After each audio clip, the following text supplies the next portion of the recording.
trás de crises nervosas, a terapia floral ajuda muito a entender por que que ele não aceita um não. Né? No caso do seu filho, por que ele não aceita o não? Ah, porque ele é teimoso. Ah, porque ele é desobediente. Não! Ele tem um motivo, alguma coordenada ali ele não está entendendo, talvez não esteja claro para ele. Eu me lembro, o meu filho Henrique, uma época eu estava explicando, falando algo que ele não estava fazendo. E ele já sabia, e ele já entendia. E aí eu fui me dar por conta que ele não sabia o significado da palavra obedecer. Então eu dizia para ele, você não está me obedecendo. Mas o que quer dizer obedecer? Ele não sabia. Então eu tive que explicar para ele o que significava obedecer. Entendeu, filho? Uhum. Aí ele começou a obedecer.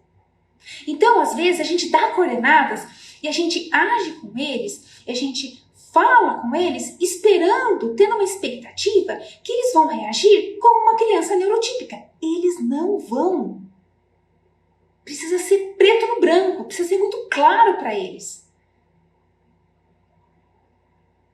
Claro, eu passei por fases, o meu filho passou por fases, principalmente logo no começo, quando eu tive o diagnóstico, que eu precisei ser mais firme em certos comportamentos dele, quando ele permanecia fazendo uma atitude ou alguma coisa que não era saudável e ele não deveria continuar.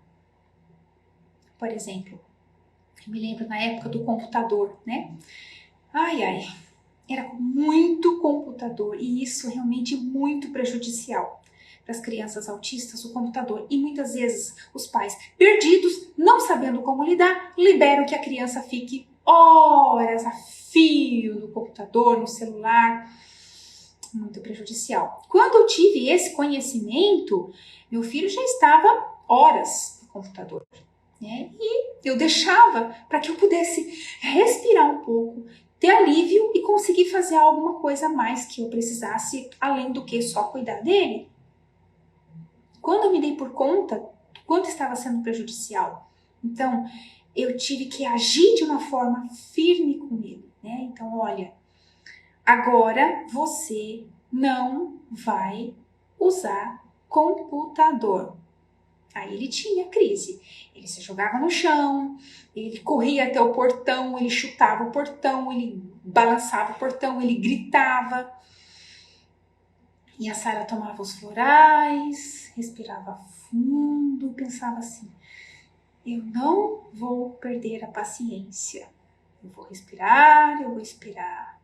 E assim foi, ele vinha, voltava, gritava, e eu falava para ele, eu não vou mudar. Não, agora você não vai. Por quê? Porque não é bom. Você está muito agitado.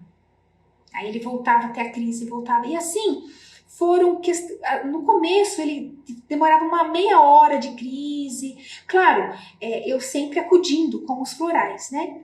Mas isso foi reduzindo, e ele foi entendendo que eu, amorosamente, estava direcionando ele, né? Então, também é uma fase.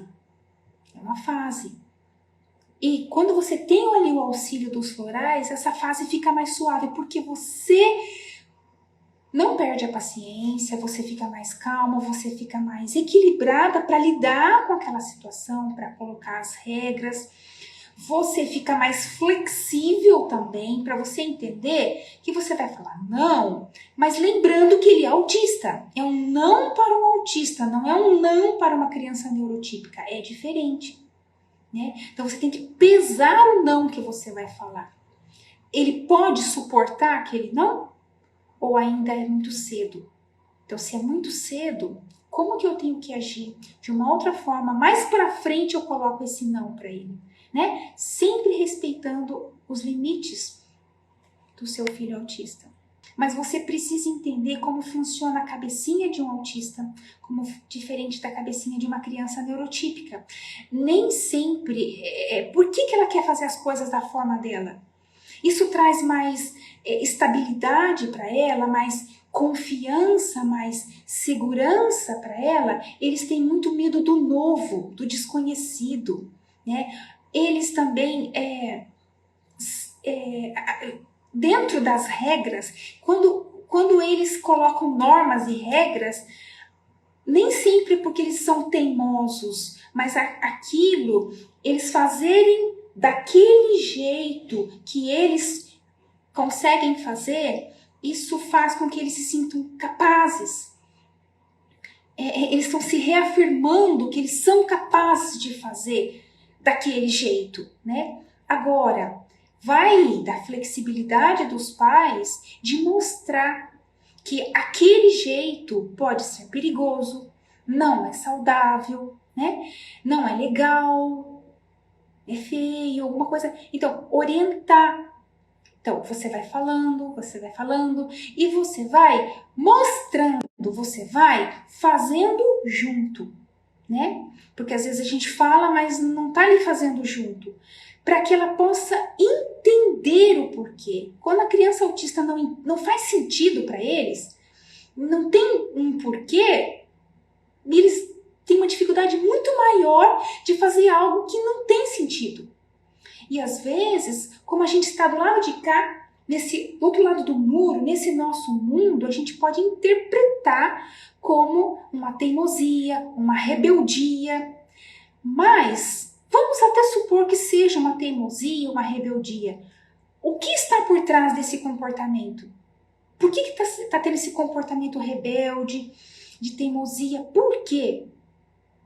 Por que está te desafiando?